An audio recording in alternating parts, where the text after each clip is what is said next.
It is a rainy, stormy afternoon and I'm here to talk about books. Welcome back to my channel, or hi if you're new, it's Emma, and I have a book haul today because so many kind, lovely, wonderful people, friends and family and people I don't even know, subscribers, and I even bought myself some books. Anyway, a lot of people sent me books for the day of my birth and everything like that, and I placed a little book order myself, so I thought it was the perfect time to sit down. I've got the balcony blasted wide open, so hopefully you can hear the very calming, peaceful rain. Actually, this candle here that's burning is rain scented, so we've got like the double helix of rain going on, I don't know. And there's been a lot of thunder and just really nice stormy ambience, so I thought it was perfect to sit down and chat for a little bit about a lot of books that I've gotten recently, and I am so excited because these are literally all amazing. So yeah, if you're looking for recommendations, if you're looking for inspiration,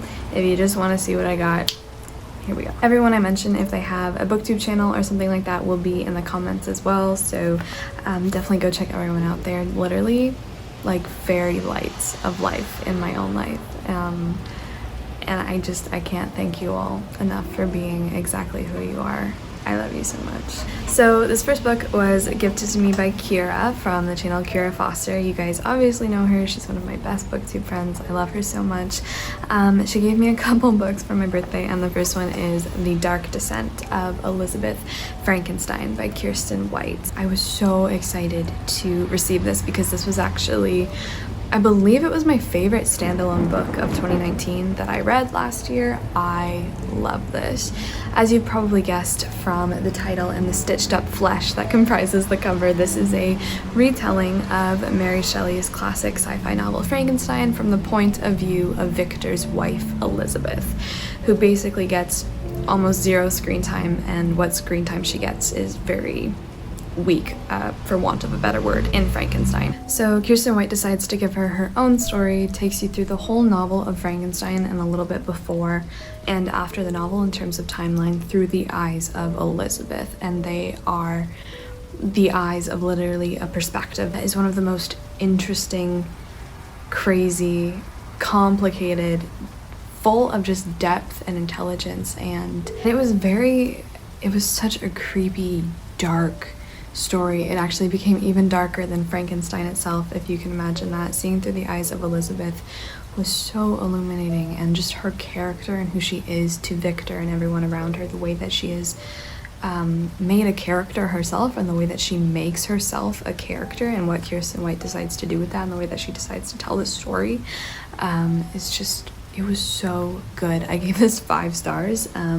However, I did listen to it by audiobook, and that experience of listening to a book rather than reading one for yourself is so flip-floppy, and it changes your opinions on a book so much, I find. So I decided to put this on my wish list to see if I would like it any more or any less when I finally read it for myself. In Mary Shelley's Frankenstein, it's not blatantly obvious. It's not told to you who is the real monster. Obviously, Mary Shelley expertly just leaves it there for you and for the reader and for this commentary to exist there. Kirsten White takes it one step further, and she really shows the villainous side of Victor. She vilifies Victor so...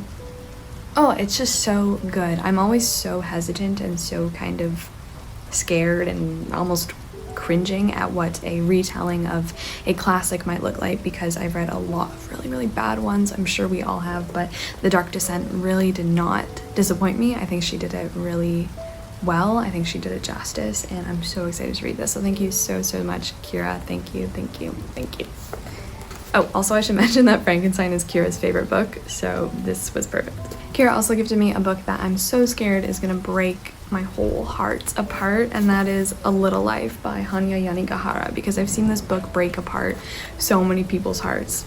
People devote whole reading vlogs to this one book, and it's just like 30 minutes of them crying and sniffling and sobbing and throwing the book out the window or stomping on it, and then them declaring that they're not going to be okay for the rest of their lives. So of course I wanted that destitute experience for myself.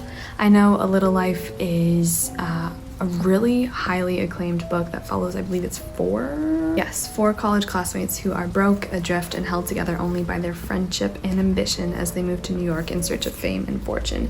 You've probably heard of this book. It's very famous. I've just never gotten around to reading it. It's also very long, lots of pages of sobbing incoming probably, because I know these 4 college classmates, this group of 4, they're kind of held together by this one man named Jude and his unnameable, unknown childhood trauma. So Kira wrote me a little note that says, "Hope you have the best birthday, Emma. I love this book when I read it this year, but prepare yourself for an emotional roller coaster. Lots of love, Kira." Yeah, so many people have warned me that this is an extremely difficult book to read, to make sure that you're in a good place mentally before you get into it, because this book will apparently just destroy you. So I don't know when I'm gonna be ready to have that experience, but if you've read it, definitely let me know what your thoughts were. Basically everyone has said the exact same thing to me, that this book will just take a knife, plunge it into your heart, and just super glue it around the arteries that it has obfuscated. So that is a little life. This next book was sent to me for my birthday as well by one of the sweetest people I've come to know on Bookstagram, Booktube, in the circles of books on the internet, and I cannot thank her enough. This is Kafka on the Shore by Murakami, gifted to me by Steph. She has a really great Bookstagram that I'll link down below. Like I said, everything's down below, but I am so excited about this. You guys know I keep talking about how Kafka on the Shore is the Murakami book that is at the top of my Murakami TBR, at the top of my like magical realism TBR. I have read more than a few Murakami books and novels and collections, and he's one of my favorite authors. But after reading After Dark and The Wind-Up Bird Chronicle, both of which are really good, they're really gosh darn good books, guys. After Dark and The Wind-Up Bird Chronicle, his works of magical realism. I know Kafka on the Shore is also one of those said works. So I'm so happy that she gifted me this. It sounds like we are following these 2 people, Kafka, who's on the run, and Nakata, an aging simpleton who is drawn to Kafka for reasons that he cannot fathom. I know that this is full of really wacky, weird, but not really, because I just love magical realism and every single aspect about it. We have cats that can talk, which just has Murakami written all over it. I guess literally this is a book of his.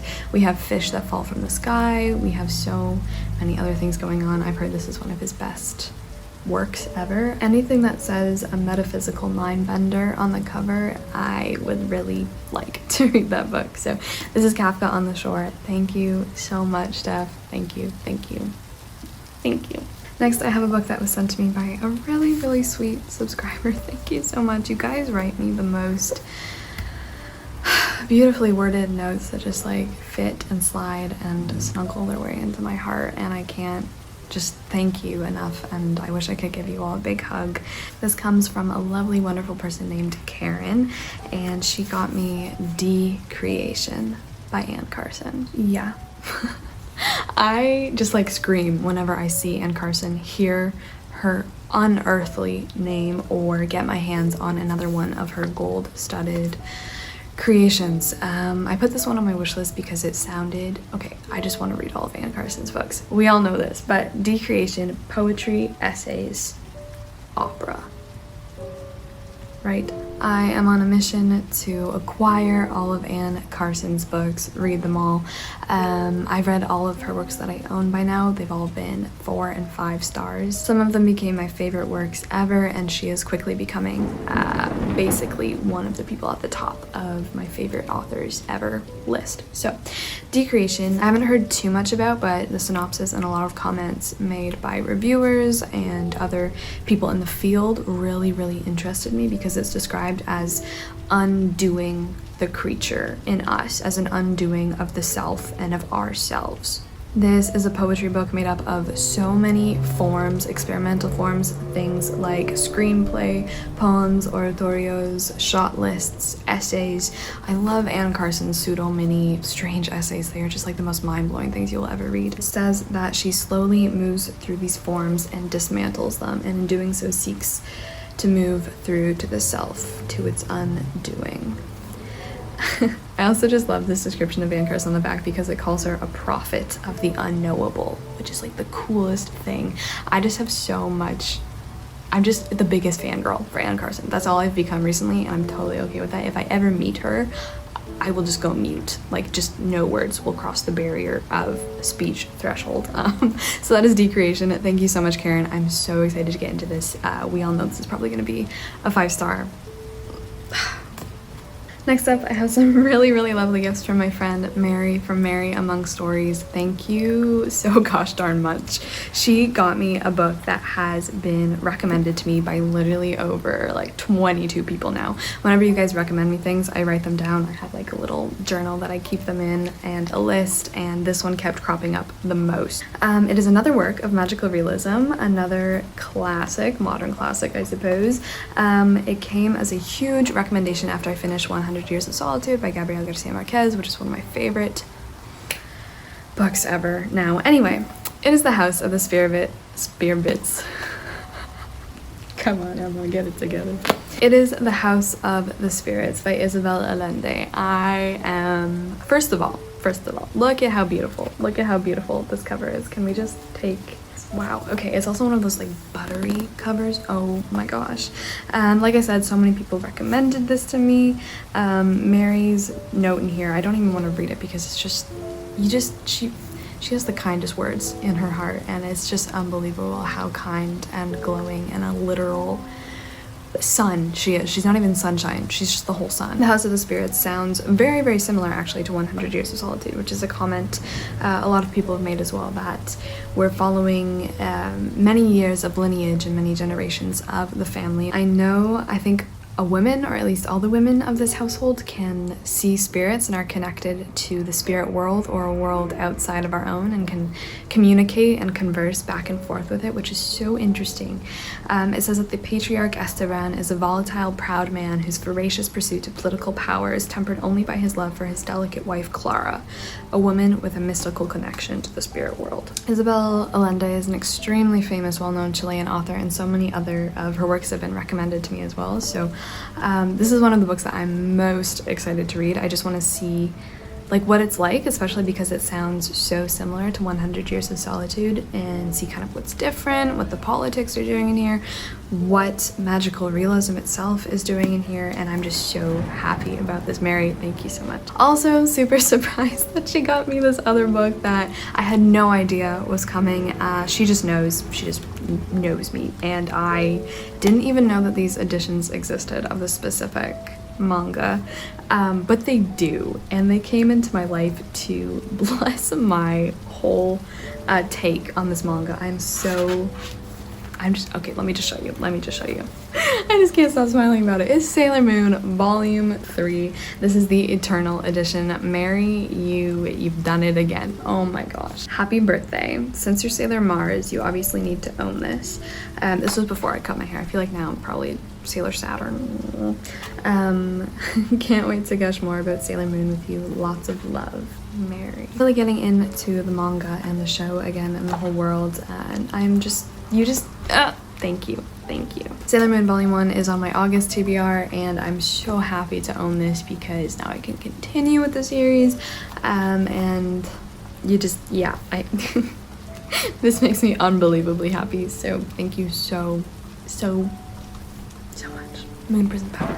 These next few books are from some of my best childhood friends that I've known for literally 19 years now, which is crazy. They've been in my life for so long, and you know when you have friends who they know exactly what you need at the moment. They know what you're going through, they know what can help you, and it was just so incredibly thoughtful because Mary did it too. I don't know if she did it unknowingly or what, but they gave me a lot of graphic novels and manga, which is like easier to read with my concussion and brain shenanigans going on right now, and it was just really, it made me so emotional because it's just so thoughtful, and like they know, and I can't thank you guys enough. Thank you so much. So these two books come from one of my best friends, Stephanie. So the first graphic novel she got me is Persepolis by Marjane Satrapi. I've actually heard about this book via university English classes. There have been some talk about this book. It is the story of a childhood. It's also a non-fiction memoir of the author herself, and it is all a black and white graphic novel detailing the author's life from, I believe, the ages of 6 to 14 and growing up during the Islamic Revolution. I'm so excited to read it. I've never read anything like this. The only graphic novels that I've really delved into have been manga and nothing else other than that, so this is so exciting. It says, through a child's eye view, we see dethroned emperors, state-sanctioned whippings, and heroes of the revolution, which allows us to learn, as she does, the history of this fascinating country and of her own extraordinary family. Intensely personal, profoundly political, and wholly original, Persepolis is at once a story of growing up and a reminder of the human cost of war and political repression. So this is beautiful. It looks stunning. And thankfully, like I said, this is a book that I will be able to read soon, even right now, because looking at pictures and drawings and graphic things is a lot easier for me right now. So Stephanie, thank you so much. I'm so excited to read this. I haven't heard anyone else ever talk about this, so I'm really happy to have this on my shelves. Okay, this next one that she got me is also a graphic novel. It is a whole novel without words, which once again just speaks to, like, I don't know, it just makes me like really think like, wow, like, okay. I've looked through a lot of this. It is stunning. It is magical realism. There are so many cute creatures in here that I just like can't stop laughing and smiling and screaming over them. And that is The Arrival by Sean Tan. First of all, yeah, right? Can we just, right? Who is this? I need to know his whole life story and what his name is, where he comes from, and where I can find my very own thing like this. So The Arrival is a wholly illustrated book, like I said, that details and documents and maps out the immigrant experience, what coming to a new country is like, the hardships that you face no matter where you're from, going to a new place. And it uses magical realism, I know, to express this strange, unknown thing, and magical realism as a way to show others who don't have a direct insight into the immigrant experience themselves, as a way to express what that experience is like. It is absolutely beautiful art style. This looks like it's going to be just such an interesting experience. It is so beautiful. I love the artwork and what's being done here, and I am probably going to read this literally like today or tomorrow, because like I said, being able to just look at something without having to take in very heavy black and white text on a page is a lot easier for me. So that is The Arrival. Once again, thank you so much. It was so cute. Next up, I have some books from another very close childhood friend of mine, Victoria. Thank you so much. She got me 3 books. She creeped my Goodreads like any good close friend would do. And the first one she gifted me is called Aphrodite Made Me Do It by Trista Mateer. This is a book of poetry, and it's a book of poetry intertwined with visual art, inspired a little bit by Greek mythology, Aphrodite being the goddess of love. There are some really stunning pieces of art splashed in throughout the pages as well, next to the poetry collection. It's been so long since I've read a collection of modern poetry. This is called An Imaginative Approach to Self-Care. So I'm really excited to see what the kind of element of Greek mythology and the weaving in of Aphrodite into these poems is. I've looked through it a little bit. Once again, I think it'll be a book that I'll be able to read pretty soon, because it's quite a short little collection, and it looks like it's going to be hopefully a really fun one. I have not read any reviews on this or seen anyone else talk about it as well, so that'll be really interesting. This next book I'm so excited about because I've heard nothing but good things about it. I know it's pretty much considered a classic nowadays. It sounds exactly like my kind of book that I would read, and it is Perfume, the Story of a Murderer by Patrick Suskind. I've been meaning to pick this book up for so long, and she got it for me for my birthday, which so happy about. I can't remember if I've ever talked about this or if I've just heard so many people rave about it that I feel like I've talked about it myself, but basically Perfume is a story of this one man named Jean-Baptiste, who is born in 18th century Paris in the slums, and very strangely he is born without a cent to himself. He can smell. His sense of smell is extraordinarily advanced compared to the people around him, but he himself doesn't actually have a scent. So he kind of grows up in the slums and obviously smelling all of these kind of rank, dank scents of Paris, of the city itself, but he can't be smelled himself. He can't be witnessed in that sensory realm, which is really, really cool. I think there's gonna be a lot of really, really interesting things like that going on in this book. I know he then apprentices himself to this perfumer, sorry, and he masters the ancient art of mixing flowers, herbs, and oils. Unfortunately, he becomes obsessed with creating like the perfect smelling perfume, and this leads him down a very dark path where he, I believe, becomes a pseudo or a full serial killer, murders people to kind of incorporate them into perfume, which is so messed up. I love books that are so dark and grimy and deal with really horrifying, awful, strange, wacky premises like this. That is Perfume. I have very, very high hopes for this book. I haven't heard a bad thing said about it, so yeah. The last book Victoria got me is a romance, and she has now supplied me with my very first contemporary romance that will grace these bookshelves. I know, I haven't previously owned a contemporary romance of my own. It's been a genre that I've been really, really hesitant to get into. I usually steer really clear of romance, but recently in the past like 5 months or so, I've dipped my toes in a little bit, found a few that I really enjoyed, so I feel like I am now open to romance. So she decided to get me a romance that she had heard really good things about and I've heard really good things about. It's pretty popular right now. It's a new release, and that is Beach Read by Emily Henry. This one sounds super cute, super summery. Look at it. I know we are following these two characters. I think they're both novelists, Augustus and January. And they're both writing or trying to write with really poor results their respective novels. So Augustus, I take it he's this very pretentious dude who writes literary fiction, and January, on the other hand, is very content writing romances and happily ever after kind of books. They find out that they're actually going to be living next to each other for 3 months in their neighboring beach houses on the beach. To get out of their writer's block and writer's rut, they decide to strike a deal and basically swap their manuscripts and stories and drafts with each other and work on each other's book for the duration of the summer. So he'll be writing romance, she'll be writing literary fiction, and it says no one will fall in love at all.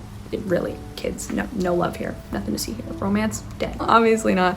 Obviously this is a cute romance novel, and I'm so excited to see what it has in store. So that is Beach Read. Thank you so much. Thank you. My birthday appeared to be a very Murakami birthday because the next book was given to me by my parents, and they gave me Murakami's like mega novel masterpiece, which is 1Q84. Look at it.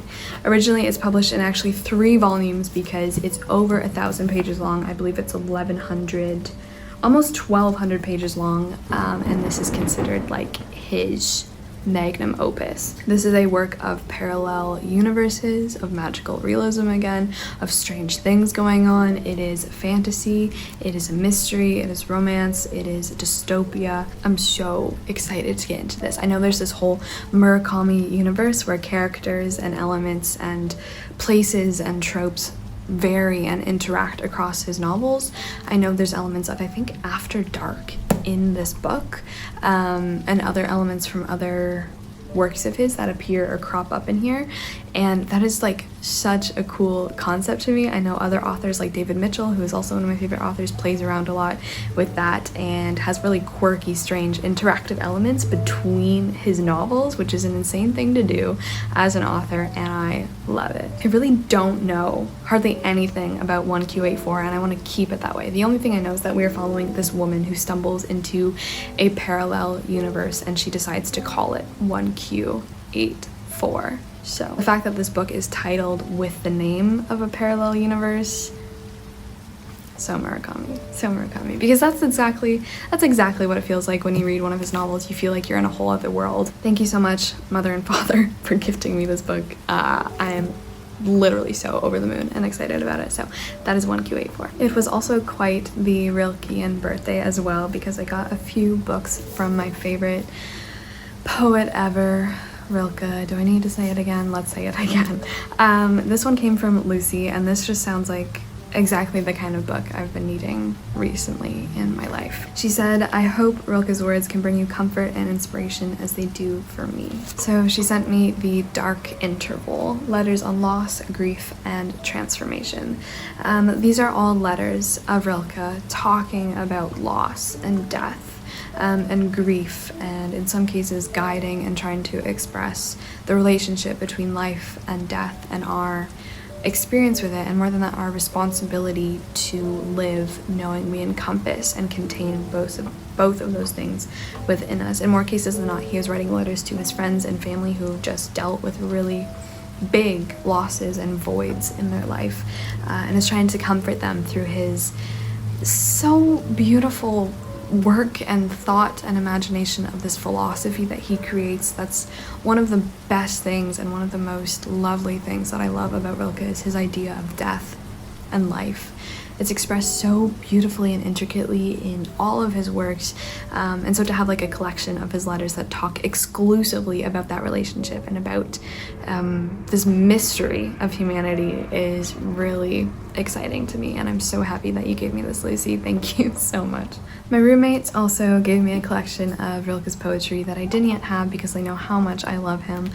So I received New Poems by Rilke, which is a collection of his poetry. This is translated by Edward Snow, who I've talked about a little bit before. He translates basically like all of Rilke's work. So New Poems were published in 1907 and 1908. They are most of his like probably famous poems. If you've ever heard of Rilke, probably a poem that you've been exposed to appears in New Poems, because this is a huge major body of his work. This was published after Rilke arrived in Paris to write and compose a monograph upon the French sculptor Auguste Rodin, and this man like changed Rilke's life. There's been so much work composed upon the relationship that these two men garnered with each other. Rilke very young and impressionable, and Rodin very old, experienced, and really instilling Rilke with what he called the art of living surfaces. So New Poems is basically all concerned with Rilke moving away from expression and pure expressionism and into making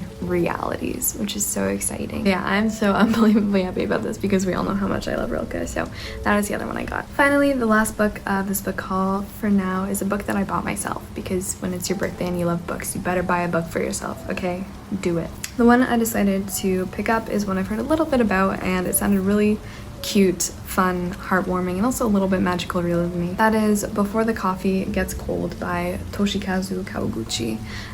This is a really, really cute, beautiful cover. Look, it's got sparkles on it. This one is set in a very kind of hidden, mysterious, ancient coffee shop in a Tokyo alleyway where they serve coffee with the added ability of being able to transport the drinker back to the past. So 4 visitors, I believe, is who we are following in this book, and they all drink the coffee and they are transported back to the past to do a variety of things. Some very heartwarming, some very heartbreaking, but the rule is that they have to arrive back in the cafe at their table before their coffee gets cold. That is the rule. So they don't have that much time unless the coffee is being served in like really high-tech closed system thermoses. Then they've got lots of time, but I don't think that's the case. It is a book of time travel. It is a book of relationships, and I think it's going to be a really, really cute, heartwarming story. I've heard a lot about it, so this was the novel I decided to gift myself.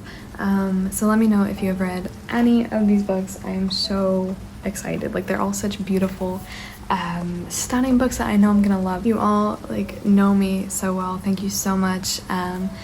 Yeah, just like a really, really big encompassing hug and thank you. I am so happy to have all of these in my hands and hopefully soon transferred into my eyes and my brain.